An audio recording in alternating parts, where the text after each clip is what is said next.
Le cinéma est un art de l'image. Il a ce fabuleux pouvoir de mettre en scène des histoires, de donner vie à des personnages et à des univers.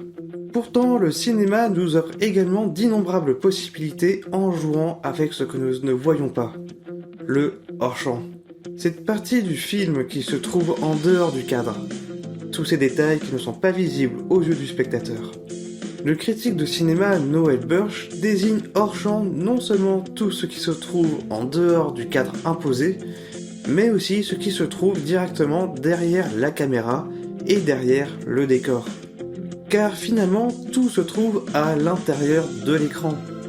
Selon le critique Louis Seguin, tout se joue à l'intérieur même de ce que peut voir la caméra, pour créer un univers cohérent, une frontière délimitée par le cadre dans lequel tout ce qui disparaît devient privé d'existence pour revenir à la vie dès que la caméra accepte de le faire apparaître dans son champ de vision.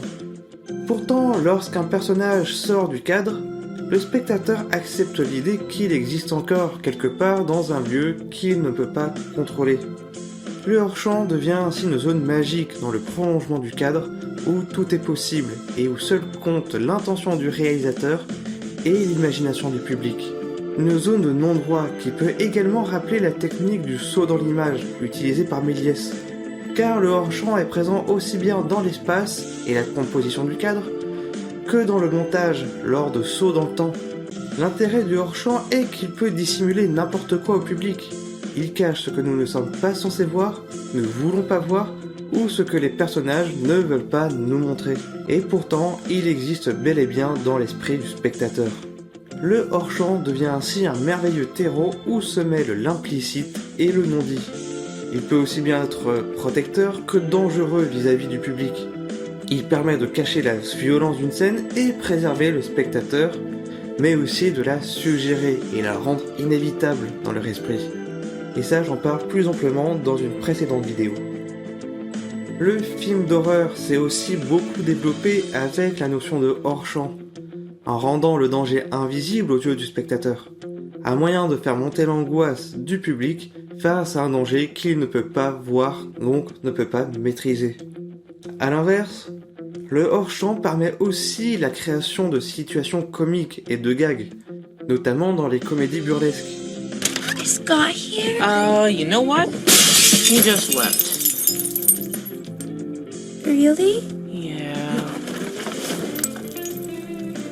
Le hors-champ peut aussi créer la surprise lorsqu'il est dévoilé. Particulièrement utilisé dans le thriller ou le film policier, le hors-champ est la cachette idéale pour dissimuler des éléments d'une enquête.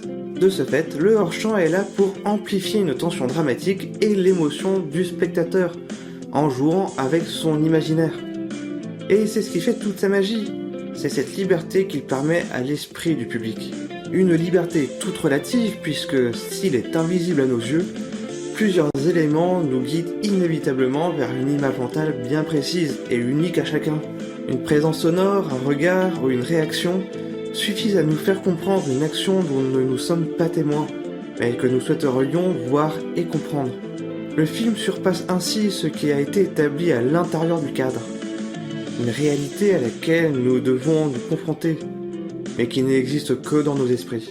Le hors-champ nous démontre qu'un film nous échappe, qu'il continue d'exister au-delà même du cadre établi par les images et le son.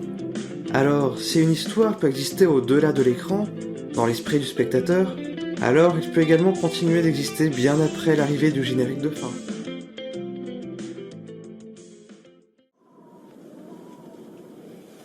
When are you gonna take it?